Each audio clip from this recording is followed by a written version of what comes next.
Castilla-La Mancha despierta con un enigma, con el enigma de la espada de San Pablo. Cuenta la historia de la desaparición de la espada de San Pablo, una reliquia que la tradición oral considera que fue el arma con el que se ejecutó al apóstol. Pero, ¿qué pasó realmente con esta espada y por qué Franco la buscó incansablemente? A todos estos enigmas pone luz el autor del libro y el escritor y periodista Francisco Rodríguez. Buenos días. Buenos días. Acaba de publicar este libro que se divide fundamentalmente en tres partes, ¿no? ¿Qué es lo que se cuenta en cada una de ellas?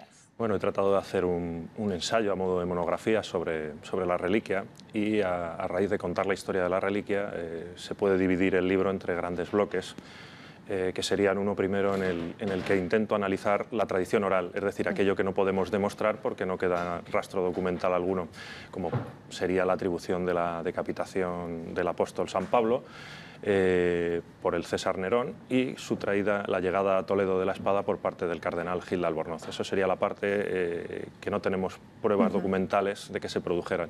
Luego hay un segundo bloque que es a partir de que la espada empieza a aparecer en los libros de historia, que es una constante casi desde 1551, con Pedro de Alcocer en Historia de Toledo, hasta Gregorio Marañón, Benito Pérez Galdós, Gustavo Adolfo Bécquer, Francisco de Quevedo, todos en algún momento hablan de la espada. Y luego ya la última parte del libro es propiamente la investigación que yo he llevado a cabo, que es intentar buscar dónde está la espada. La espada es la gran protagonista de este libro, pero ¿por qué se le atribuye tanto poder? Pues bueno, no hay un motivo, quizá que sea un objeto implicado en la decapitación de un santo, de un apóstol, y además no un apóstol cualquiera, como era Saulo de Tarso, porque al fin y al cabo San Pablo es el inventor del cristianismo, aunque Jesús propagó su mensaje, pero el que lo sacó del marco judizante y lo transformó en universal y construyó una religión fue San Pablo. Quizá por esa atribución de haber decapitado a una persona tan importante, tan influyente, pues eso dotó al arma de cualidades mágicas. Y usted logra detectar el momento en el que esa espada llega a Toledo, ¿no? Y también el momento en el que se extravía. Sí, la espada siempre ha habido un vacío, no se había encontrado ninguna prueba documental de la época exacta en la que llega, siempre se atribuye al cardenal Gil de Albornoz, estaríamos hablando en algún momento a finales del siglo XIV. Bueno, en mis investigaciones he podido encontrar un pergamino que aclara parte de ese misterio y señala el nombre concreto de una persona que puede estar detrás de traer la espada a Toledo y estaría relacionado con el cardenal Gil de Albornoz. Y usted, después de toda la documentación, de todo lo que ha investigado, ¿usted cree que con esa espada se decapitó a San Pablo? No, en absoluto. Eso queda totalmente explicado en el capítulo 2. Por el modelo del arma no es un arma romana.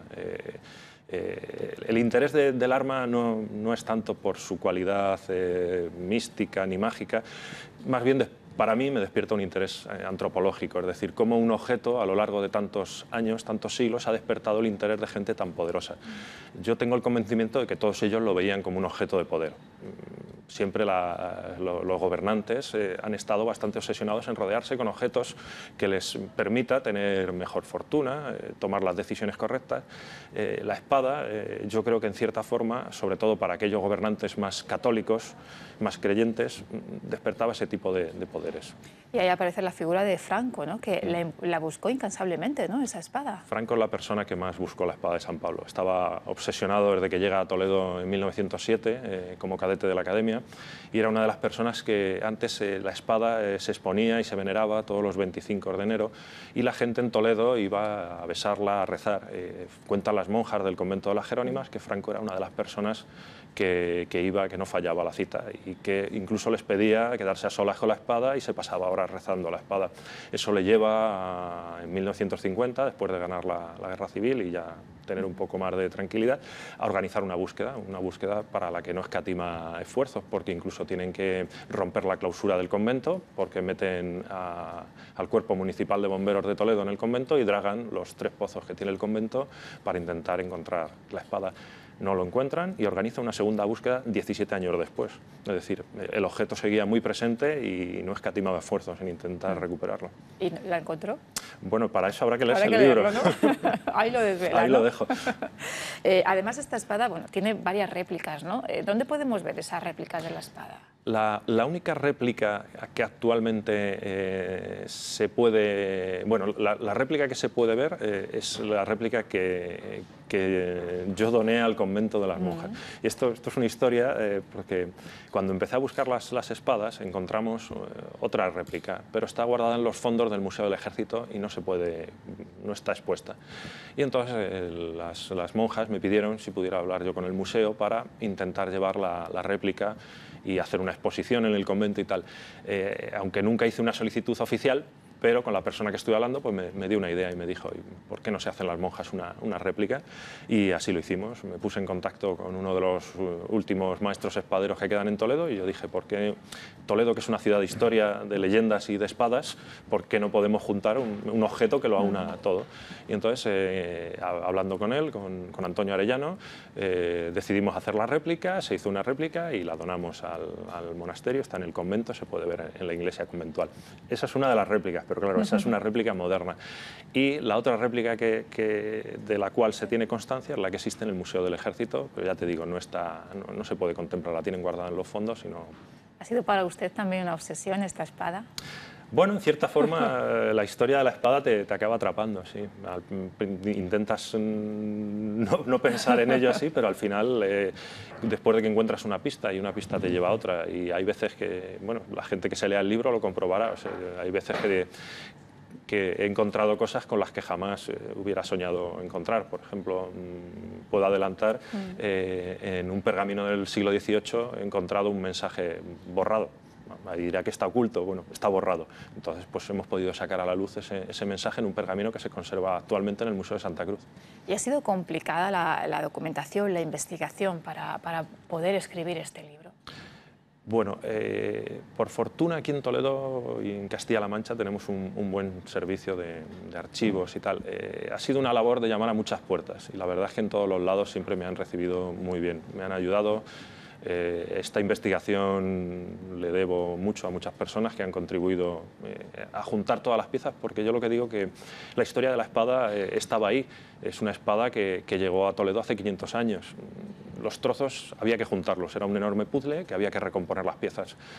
Yo he tratado de juntar todas las piezas y de darle sentido, porque muchas veces, y el libro no se llama El Enigma porque sí, se llama El Enigma porque hay un enigma en las dos acepciones de la palabra. Hay un enigma porque hay algo misterioso y hay un enigma porque alguien, artificiosamente, ha intentado ocultar algo. Y por eso no era fácil juntar las piezas del puzzle. ¿Cuánto tiempo ha tardado en escribir el libro? Porque es complicado también, está trabajando, es periodista. El libro en sí, he tardado más en encontrar toda la documentación y todas las piezas. Una vez poniendo a escribir, podríamos hablar un año y medio, podría estar terminado el libro. Y estamos hablando de la espada de San Pablo, que podría estar a la altura de otros grandes mitos, ¿no? Como el Arca de la Alianza. Yo siempre lo digo, aquí en España muchas veces tenemos como un sentimiento, no sé, de inferioridad, o no le damos importancia a nuestras cosas, y si esta historia estuviera en otro país, como Reino Unido, Alemania o Estados Unidos, pues seguramente lo tendríamos hasta en la sopa. Es decir, no hay más que ver otros mitos como la lanza de Longinos o el Arca de la Alianza. Todos ellos pues, han protagonizado un montón de novelas, de películas. Aquí tenemos un objeto que ha despertado interés de un montón de gente muy importante en su tiempo, todos ellos importantes gobernantes y caudillos, y que está envuelto en un halo de misterio que, bueno, la historia es muy, muy interesante. Este es su primer libro. ¿Por qué decidió escribir sobre la espada de San Pablo? Bueno, yo en principio solo quería escribir, yo soy periodista, yo cuando me encontré la historia escribí un artículo que salió publicado en el periódico y bueno, y ahí quise dejar la cosa, pero al final la historia de la espada parece que quiere ser contada, la propia espada parece que quiere contar, y entonces la historia llegó a Iker Jiménez, estuvimos hablando y en su programa Cuarto Milenio se hizo un aviso de reportaje sobre la historia de la espada y él me decía eso, decía, hay historias que quieren ser contadas y buscan a las mejores personas para ello. Y precisamente él fue el que me animó, porque yo tenía mucha información, pero no sabía muy bien si hacer una novela histórica o qué hacer con el tema de la espada. Y él fue el que me animó y me dijo, no construyas una ficción cuando tienes una realidad. Cuenta la historia de la espada desde el punto de vista de un ensayo histórico. Y en ello me Y en eso le ha ayudado también el ser periodista, en contar casi la crónica, ¿no?, de lo que ocurrió. Hombre, también yo creo que el que yo sea periodista le da un enfoque diferente al libro. Yo me he basado mucho en todas las apariciones en prensa que desde 1950 hay, y referencias a las búsquedas de la espada, las presuntas réplicas, y digo presuntas, que se encargan, y todo eso pues intento hacer un trabajo como puramente periodístico, como lo haría para escribir un artículo. Me documento, y una vez que me documento voy a la fuente y veo si verdaderamente, porque hay muchas veces que te encuentras que las fuentes no son exactas. Se pueden producir errores o se pueden producir, obviar. Este es su primer libro, no sé si tiene en mente ya algún otro proyecto. Bueno, cuando empiezas a escribir, el germen de la escritura, pues ahí te pica, y ahora mismo sí que ando con otros proyectos a los que he llegado precisamente investigando para la espada. Cuando estás recopilando tanta información de tantos temas, pues te encuentras con otros muchos que dices, bueno, este también es muy interesante. O sea, que tendrían relación, ¿no?, con la historia de Toledo. Pues Francisco Rodríguez, muchísimas gracias por habernos atendido, muchísimo éxito con el libro, con el enigma de la espada de San Pablo. Muchas gracias. Nada, a vosotros. Un placer, hasta luego.